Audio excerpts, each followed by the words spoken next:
Tuesday. Hope everyone is great. Today we are going to be doing a very short stream, a very short story called From Beyond from the Necronomicon. It's only 6 pages. This won't be very long at all. But there's only a couple more stories in the Necronomicon before I think we give it a rest for a little bit. So I'm just trying to work up to where we ended off with At the Mountains of Madness. So today's story is called From Beyond. Horrible beyond conception was the change which had taken place in my best friend, Crawford Tillingast. I had not seen him since that day, 2 months and a half before, when he told me toward what goal his physical and metaphysical researches were leading, when he had answered my odd and almost frightened remonstrances by driving me from his laboratory and his house in a burst of fanatical rage. I had known that he now remained mostly shut in the attic laboratory with that accursed electrical machine, eating little and excluding even the servants, but I had not thought that a brief period of 10 weeks could so alter and disfigure any human creature. It is not pleasant to see a stout man suddenly grow thin, and it is even worse when the baggy skin becomes yellowed or grayed, the eyes sunken, circled, and uncannily glowing, the forehead veined and corrugated, and the hands tremulous and twitching. And if added to this there be a repellent unkemptness, a wild disorder of dress, a bushiness of dark hair white at the roots, and an unchecked growth of white beard on a face once clean-shaven, the cumulative effect is quite shocking. But such was the aspect of Crawford Tillingast on the night his half-coherent message brought me to his door after my weeks of exile. Such was the spectre that trembled as it admitted me, candle in hand, and glanced furtively over its shoulder, as if fearful of unseen things in the ancient, lonely house set back from Benevolent Street. That Crawford Tillingast should ever have studied science and philosophy was a mistake. These things should be left to the frigid and impersonal investigator, for they offer two equally tragic alternatives to the man of feeling and action: despair, if he fail his quest, and terrors unutterable and unimaginable if he succeeded. Tillingast had once been the prey of failure, solitary and melancholy, but now I knew, with nauseating fears of my own, that he was the prey of success. I had indeed warned him 10 weeks before, when he burst forth with his tale of what he felt himself about to discover. He had been flushed and excited then, talking in a high and unnatural, though always pedantic, voice. "What do we know," he had said, "of the world and the universe about us? Our means of receiving impressions are absurdly few, and our notions of surrounding objects infinitely narrow. We see things only as we are constructed to see them, and can gain no idea of their absolute nature. With 5 feeble senses, we pretended to comprehend the boundlessly complex cosmos, yet other beings with a wider, stronger, or different range of senses might not only see very different things that we see, but might see and study whole worlds of matter, energy, and life which lie closer at hand, yet can never be detected with the senses we have. I have always believed that such strange, inaccessible worlds exist at our very elbows, and now I believe I have found a way to break down the barriers. I am not joking. Within 24 hours, that machine near the table will generate waves acting on unrecognized sense organs that exist in us as atrophied or rudimentary vestiges. Those waves will open up to us many vistas unknown to man, and several unknown to anything we consider organic life. We shall see that at which dogs howl in the dark, and that at which cats prick up their ears after midnight. We shall see these things, and other things which no breathing creature has yet seen. We shall overleap time, space, and dimensions, and without bodily motion peer to the bottom of creation." When Tillingast said these things, I remonstrated, for I knew him well enough to be frightened rather than amused, but he was a fanatic and drove me from the house. Now he was no less a fanatic, but his desire to speak had conquered his resentment, and he had written me imperatively in a hand I could scarcely recognize. As I entered the abode of the friend so suddenly metamorphosized to a shivering gargoyle, I became infected with the terror which seemed stalking on all the shadows. The words and beliefs expressed 10 weeks before seemed bodied forth in the darkness beyond the small circle of candlelight, and I sickened at the hollow, altered voice of my host. I wished the servants were about, and did not like it when he had said they all left 3 days previously. It seemed strange that old Gregory, at least, should desert his master without telling as tried a friend as I. It was he who had given me all the information I had of Tillingast after I was repulsed in rage. Yet I soon subordinated all my fears to my growing curiosity and fascination. Just what Crawford Tillingast now wished of me I could only guess, but that he had some stupendous secret or discovery to impart I could not doubt. Before I had protested at his unnatural prying into the unthinkable, now that he had evidently succeeded to some degree, I almost shared his spirit, terrible though the cost of victory appeared. Up through the dark emptiness of the house, I followed the bobbing candle in the hand of this shaking parody of man. The electricity seemed to be turned off, and when I asked my guide, he said it was for a definite reason. It would be too much. I would not dare, he continued to mutter. I especially noted his new habit for muttering, for it was not like him to talk to himself. We entered the laboratory in the attic, and I observed that detestable electrical machine, glowing with a sickly, sinister violet luminosity.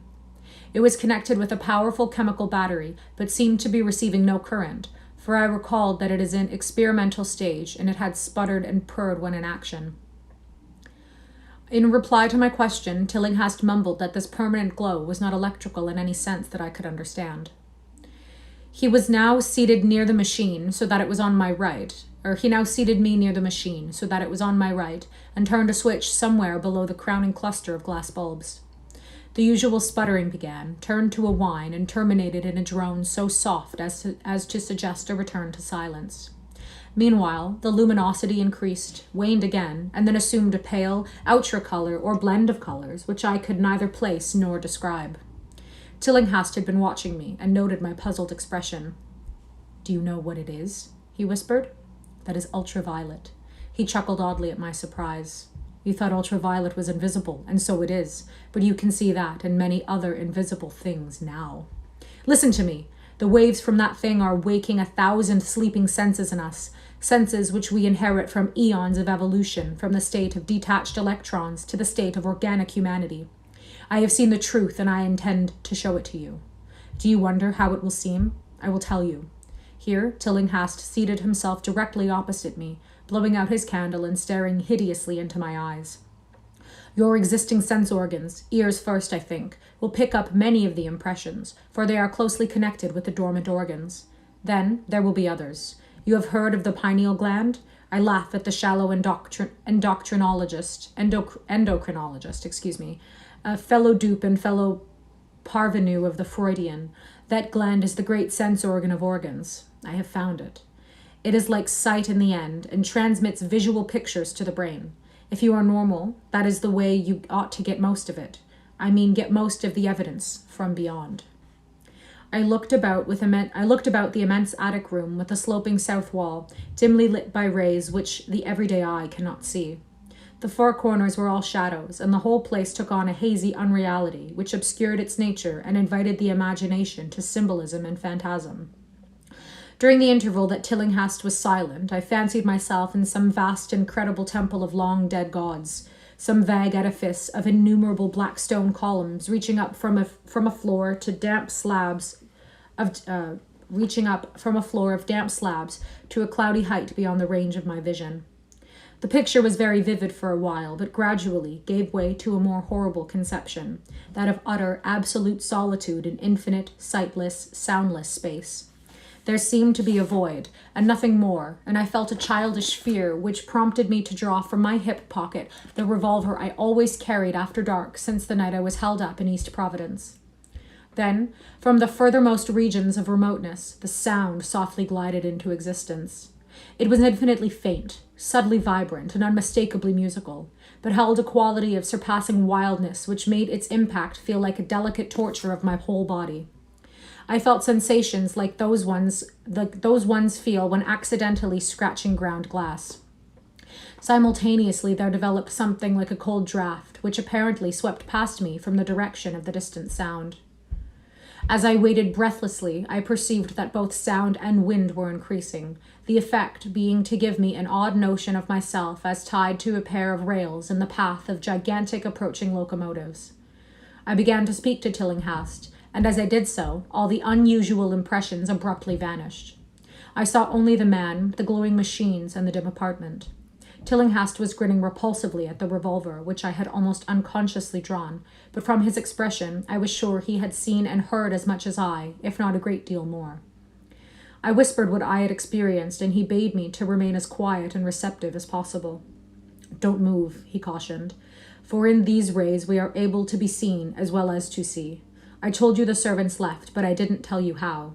It was that thick-witted housekeeper. She turned on the lights downstairs after I had warned her not to, and the wires picked up sympathetic vibrations. It must have been frightful. I could hear the screams up here in spite of all I was seeing and hearing from another direction, and later it was rather awful to find those empty heaps of clothes around the house.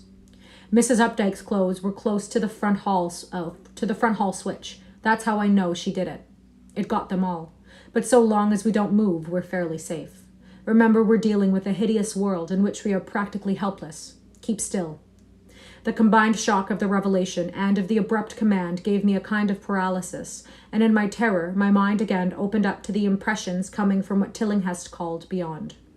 I was now in a vortex of sound and motion, with confused pictures before my eyes.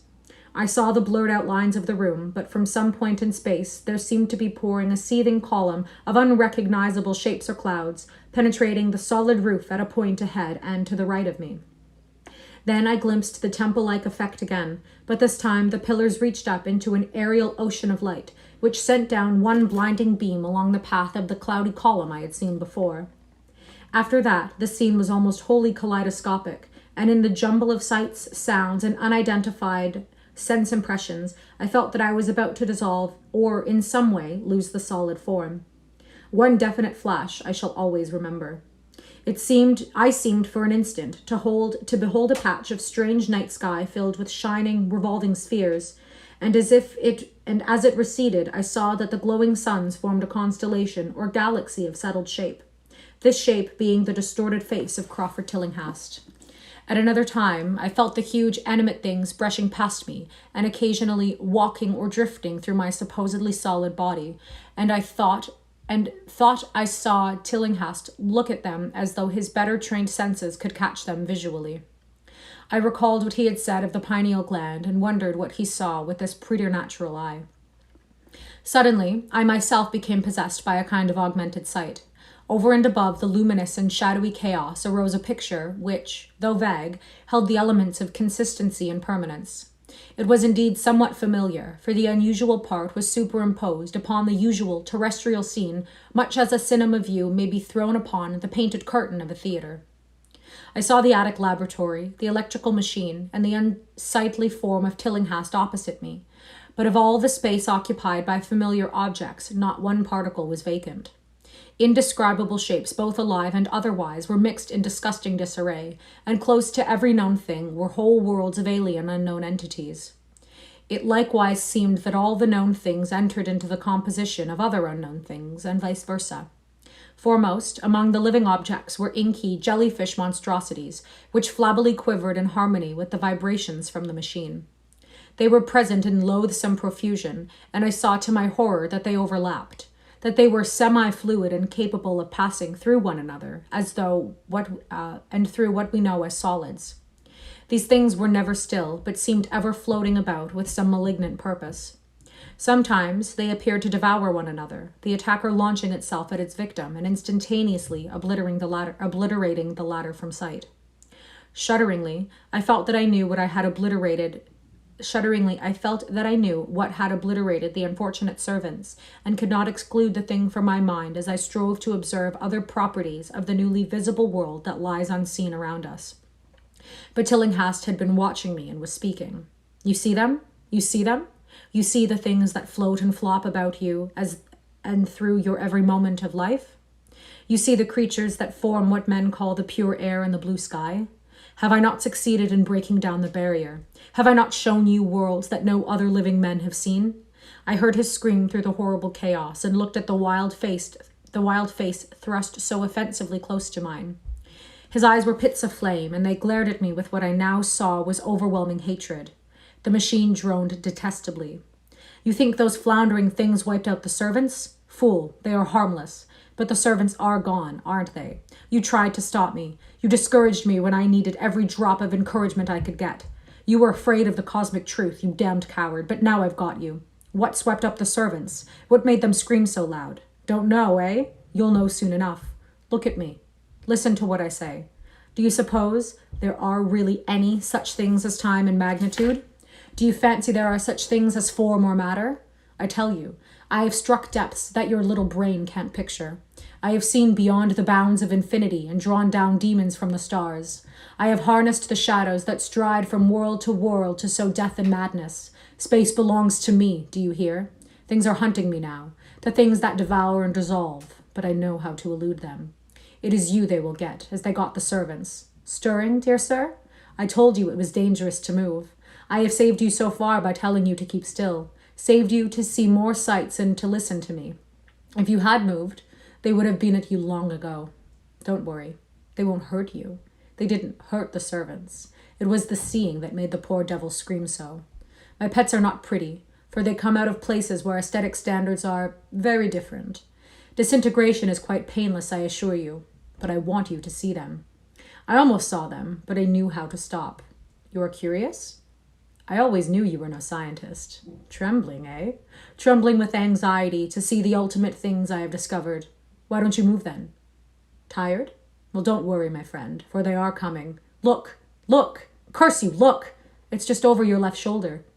What remains to be told is very brief and may be familiar to you from the newspaper accounts. The police heard a shot in the old Tillingast house and found us there, Tillingast dead and me unconscious. They arrested me because the revolver was in my hand, but re-released me in 3 hours, after they found it was apoplexy which had finished Tillingast, and saw that my shot had been directed at the noxious machine, which now lay hopelessly shattered on the laboratory floor. I did not tell very much of what I had seen, for I feared the coroner would be skeptical, but from the evasive outline I did give, the doctor told me that I had undoubtedly been hypnotized by the vindictive and homicidal man. I wish I could believe that, doctor. It would help my shaky nerves if I could dismiss what I now have to think of the air and the sky about and above me. I never feel alone or comfortable, and a hideous sense of pursuit sometimes comes chillingly on me when I am weary. What prevents me from believing the doctor is this one simple fact, that the police never found the bodies of those servants whom they say Crawford Tillingast murdered. And that is that. Thank you so much for reading with me. I don't know if I will be back tomorrow. We'll see. But I will upload this on YouTube, same as the others. So have a great day. Bye.